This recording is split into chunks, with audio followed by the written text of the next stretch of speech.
Good morning. Today, 18 July 2025, Friday.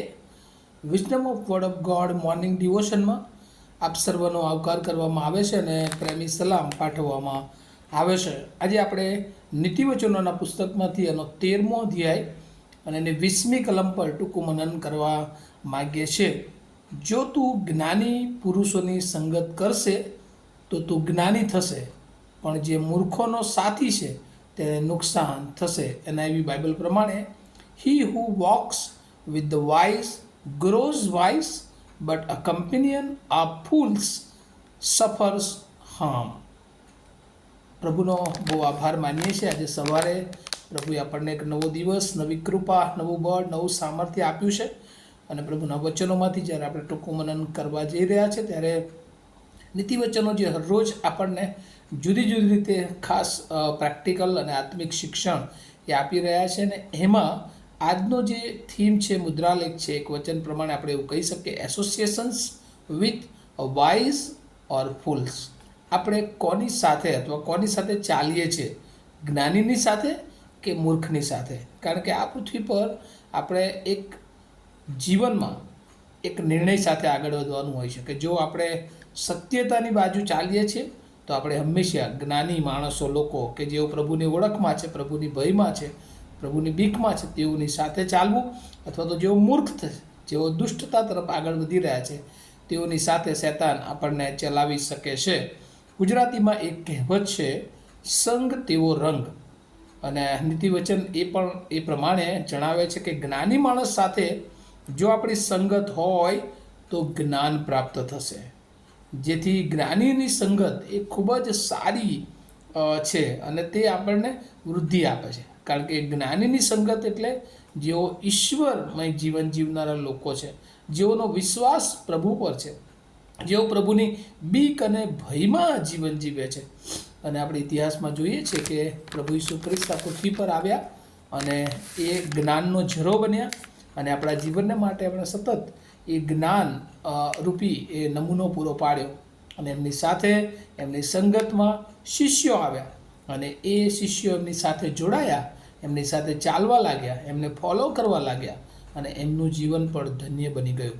આ પૃથ્વી પર જ નહીં પણ અનંતકાળિક રીતે એમને ખંડી લેવામાં આવ્યા. અને ત્યારબાદ પછી કેટલા બધા લોકો એ જોડાયા. અને પછી આપણે જોઈએ છે કે આજે કેટલી બધી મંડળીઓ અસ્તિત્વમાં છે કે જે પ્રભુ ઈસુના લોકોની સાથે એ સુવાર્તા પર વિશ્વાસ કર્યો અને આજે તેઓ ખૂબ આશીર્વાદિત જીવન જીવી રહ્યા છીએ.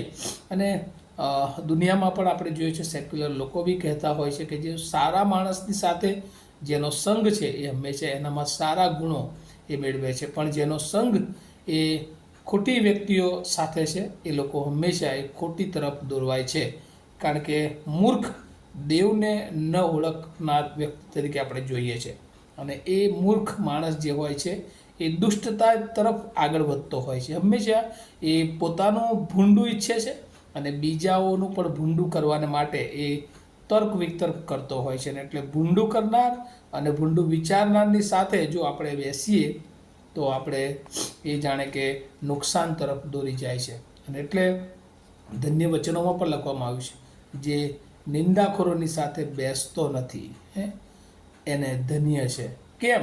કારણ કે જ્યારે આપણે નિંદાખોરોની સાથે બેસીએ છીએ ત્યારે આપણે પણ એ નિંદાથી અલિપ્ત રહી શકતા નથી. અને એટલે આજે સવારે પ્રભુ તમને મને કહે છે કે આપણે જ્ઞાની માણસની સંગત કરીએ. કે જ્ઞાની એટલે કોણ? પોતાને બહુ જ્ઞાની કહેવડાવતા હોય એવા નહીં, પણ જ્ઞાની એટલે નમ્ર, જ્ઞાની એટલે દેવની બીક ધરાવનાર લોકો, જ્ઞાની એટલે ઈશ્વરની આધીનતામાં જીવનારા લોકો. અને એ લોકોની સાથે આપણે નિયમિત રીતે સંગતમાં જોડાવવું જોઈએ. અને એટલે જ ત્યાં આપણી સેફટી છે, ત્યાં આપણો ગ્રોથ છે. કારણ કે ત્યાં પોતાની ઈચ્છા નહીં પણ ઈશ્વરની ઈચ્છા, બીજાઓને મદદ કરવાની ભાવના, બીજાઓને આગળ લઈ જવાની ભાવના, બીજાઓને માટે હંમેશા તત્પર રહેવાની ભાવના હોય છે. અને આ બાબતો દ્વારા પ્રભુ આજે સવારે આપણને શીખવે છે કે આપણા સંગતો એ યોગ્ય વ્યક્તિઓની સાથે હોય, જ્ઞાની વ્યક્તિઓની સાથે હોય, પ્રભુની ઓળખવાળી વ્યક્તિઓની સાથે હોય, કે જેથી કરીને પ્રભુ આપણને આશીર્વાદિત કરે અને આપણા દ્વારા ઘણા બધા લોકોને પણ તે આશીર્વાદિત કરે. પ્રાર્થના કરીએ. અમારા જીવન તને દયાળુ ઈશ્વર, અમે તમારો બહુ આભાર માનીએ છીએ. આજે સવારે તમે અમને જ્ઞાની અને દુષ્ટ માણસની ઓળખ આપી અને ઘણી બધી વાર પ્રભુ અમારી સંગત શૈતાન એવી વ્યક્તિઓની સાથે કરાવે છે કે જે અમારો નાશ કરે છે અને અમારા દ્વારા ઘણા બધા લોકોને એ હાનિ પહોંચાડાવે છે. પણ આજે સવારે પ્રભુ શીખવ્યું કે મારી સંગત એ જ્ઞાની સાથે હોય, તમારી ઓળખ ધરાવનાર લોકો સાથે હોય, વિશ્વાસના લોકો સાથે હોય, કે જેથી કરીને પ્રભુ અમે એકબીજાને ઉત્તેજન આપીએ અને આખરે પ્રભુ અમારામાં જ્ઞાન વધતું જાય, અમે વૃદ્ધિ પામીએ અને અમે તમારી સેવા માટે ઉપયોગી બની જઈએ. આ વચનો સમજવાના માટે પ્રભુ તમારી કૃપા આમ સર્વને આપો એવી પ્રાર્થના ઈસુ પ્રભુના નામમાં સાંભળો, તેનો સ્વીકાર કરો. આમીન. Have a nice day to all of you. Thank you.